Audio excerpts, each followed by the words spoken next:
हरियाणा के पूर्व गृह एवं स्वास्थ्य मंत्री अनिल विज ने मंत्रिमंडल विस्तार को लेकर कहा है कि उन्हें कोई जानकारी नहीं है।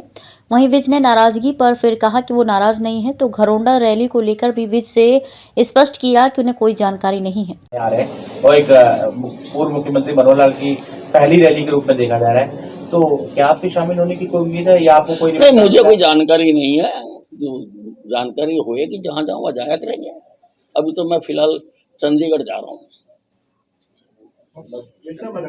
वही बात है, कायम है। अरे मैं कोई नाराजगी नहीं। राहुल गांधी का एक बयान नहीं, मुझे कोई जानकारी नहीं। नहीं सर, कैसे मतलब फाइट कर पाएंगे? पिछले जो नतीजे रहे पंचकुला, मुझे नहीं जानकारी है। लोकसभा चुनाव में अनिल विज ने चंडीगढ़ समेत 11 सीट जीतने का दावा करते हुए कहा कि सभी सीटों पर नरेंद्र मोदी चुनाव लड़ रहे हैं। सभी सीटें भाजपा जीतेगी और बड़े मार्जिन से जीतेगी। विज ने 4 सीटों की घोषणा में देरी पर कहा कि किसी सीट पर पेच नहीं फंसा हुआ, विपक्ष को उम्मीदवार नहीं मिल रहे हैं। वहीं अंबाला लोकसभा सीट से रत्नलाल कटारिया की पत्नी बंतो कटारिया को टिकट देने पर परिवार के लग रहे आरोपों को भी विज ने नकार दिया है। सामने आए। और अगर बात करें नारायणगढ़ की, तो नारायणगढ़ में भी बहुत अच्छे नतीजे नहीं रहे, तो मतलब क्या रणनीति है कि आप लोग? देखिए, उन लोकल चुनावों में और ये राष्ट्रीय चुनाव में बहुत अंतर है। ये चुनाव हमने तो अपना नॉमिनी खड़ा कर दिया, हमारा कैंडिडेट है नरेंद्र मोदी। अब ये दूसरी पार्टियां अभी तक तय नहीं कर पा रही कि उनका कैंडिडेट कौन है। उनको डर के कारण वो किसी एक के नाम पर तय नहीं कर पा रही है। तो हमने तो खड़ा कर दिया कि आजो मैदान में जिसने आना है, जो आएगा उसको धाराशायी करेंगे। लेकिन कांग्रेस तो आरोप लगा रही है कि आप परिवारवाद भी बढ़ा रहे हैं। पहले रतनलाल कटारिया, उनकी धर्मपत्नी, तो परिवारवाद की निशानी नहीं है सर? नहीं, ये परिवारवाद की उसमें नहीं आता है। कटारिया जी के होते हुए वो कोई पद को रखते हुए फिर बंतों को देते, वो परिवारवाद था। कटारिया जी हमारे बीच में नहीं रहे हैं, तो उसमें बंतो कटारिया केवल पत्नी होने के कारण उसको टिकट नहीं दिया गया। बंतो कटारिया पार्टी में एक्टिव थी और कई अहम पदों पर उसने काम किया।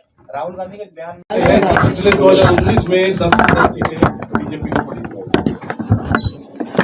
यहाँ पर 10 में से 11 आएंगी, 10 हरियाणा की, 1 चंडीगढ़ की, और इन सभी सीटों पर बहुत बड़े मार्जिन से भारतीय जनता पार्टी जीतेगी। 6 सीटों पर तो अनाउंस कर दिया, 4 पे अभी पेच फंसा हुआ है।